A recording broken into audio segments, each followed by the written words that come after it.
Þá hreinlega komið að við ætlum að tala smá tónlist hérna í Pakkhúsinu í innbænum á Akureyri og til okkar komin hérna ungur kvikmyndagerðarmaður og svo rapparinn sjálfur, Konni Konga, velkominir. Takk fyrir. Takk fyrir. Og við rákumst á hérna nýtt myndband á netinu. Já. Það sem að þú ert að syngja og ert með væntanlega glænýtt lag. Já. Getur kannski byrjað að tala um þetta lag eða kannski að tala eitthvað hvað þú hefur verið að gera áður? Þetta er vantilega ekki þitt fyrsta...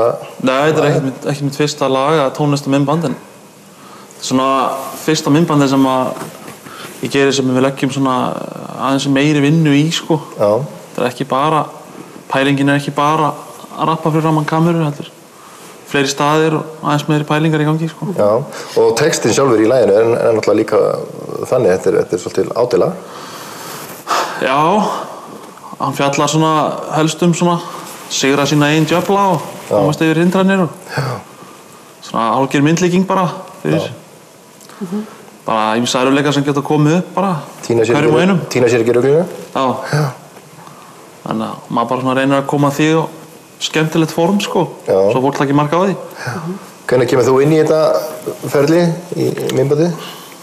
Herra, ég er nú búinn að fara í kvikmyndaskóla og á myndavél og maður hefur svona áhuga því að gera skapandi hluti og ég fór upp í háskóla og fór að vinna sem sagt líka á sambýli, var að klára sálfræði þar, kynntist Konna, hann fór að sýna mér einhver myndbönd og við fórum eitthvað að tengja og gerðum svona eitt sem var svona bara og svona pröfa sko.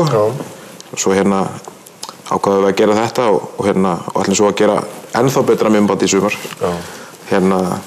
Það er oft talað að myndbandið sé svolítið dáið sko, allavega hérna á Íslandi. Það er ekkert margir að standa í því að gera tónlistarmyndbönd þegar þeir eru að gefa út tónlist. En er þetta ekki svolítið mikilvægt fyrir menn eins og þig sem vilja koma sér á framfæri? Já, mér finnst það bara fyrst og fremst gaman sko. Já. Mér finnst gaman að hoppa át því að vera bara í stúdíu og taka upp tónlist og búa til eitthvað myndrænt við það sem maður er að taka upp sko. Já. Náttúrulega eins og í rapp tónlistinni sko, þá er þetta orðið svolítið einsleitt oft á tíðum sko. En já, ég er nú aðra bara að þessu að því að við höfum bara gaman að fíblast fyrir saman kameru og leika okkur með myndir en ekki bara hljóð sko. Þú verður ekkert vilja að fara þessa leið sem að fylgir oft rappmyndunum að fá gullkeður og konur. Ef ég ætti peninga til það sko, þá myndi ég alveg gera það. Hvað hefur þið gert það? Nei, ég held að það er samt einhvern veginn höfðar ekki eins mikið til mín sko. Frekar hafa, þetta er bara minn stíll í rauninni sko. En hvað er það að gera þegar þið er ekki að rappa? Eða búið til myndband? Ég er bara í 100% vinnu, var að fara í skóla í haust og sjá börnin mín. Já. En hvernig er bara þessi tónlistartegund að virka á Íslandi? Er þetta... Já, þetta er alveg mjög rík senna sko. Það er alveg fullt af mjög skemmtilegum listamönnum í þessum geira sko. Ef þú berð þetta saman við Norðurlöndin eða aðra, er þetta gott? Það sem Íslendingar gera? Já, algjörlega sko. Það er ekkert eins og í öllum öðrum löndum, þá er ekkert allir sem fíla alla og er ekkert endilega allt gott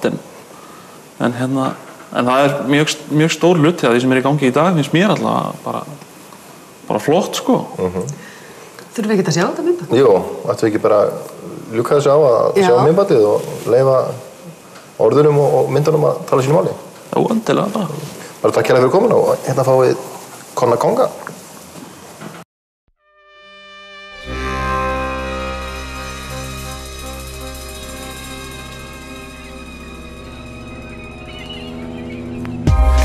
Sem að skrýður upp á herða mér Hvíslar að mér hversu lengi ætlar þú að vera hér Reynar eitrar með að gleyma mér í spretti við þig Virkar ekki veit að ég það miklu sterkari drykk Gefur skít í vævin á að ræðir endurfæðingar Kólu lævískar, dauðans græsingar Móðin glottir eftir hverja setningu Segir rappgöttir hann á ekki að klappa kettlingum Ekki að klappa kettlingum því hórur eiga þjóna þér Og því að muni kynnast öllu sem að óska mér Eina krafan er að yfirgefa þessa jörð Kynnast aldrei hamingjun og fá að ala upp eigin börn Þakka fyrir spurði verðið fokkin alvara Nefndi píku kleðinar og sagðist búna bragðana Freistar alls ekki, ég mun ekki fara bað með strax Ég vil þó að grasið hinnum megin væri Amsterdam Skratta fík sem að segja mér að stoppa þetta líf Ég að segja mér að hætta bara að rokka þetta rím Heima hjá honum, mökkaður í ræsinu Það var pappa góð strekkjanum í flæðir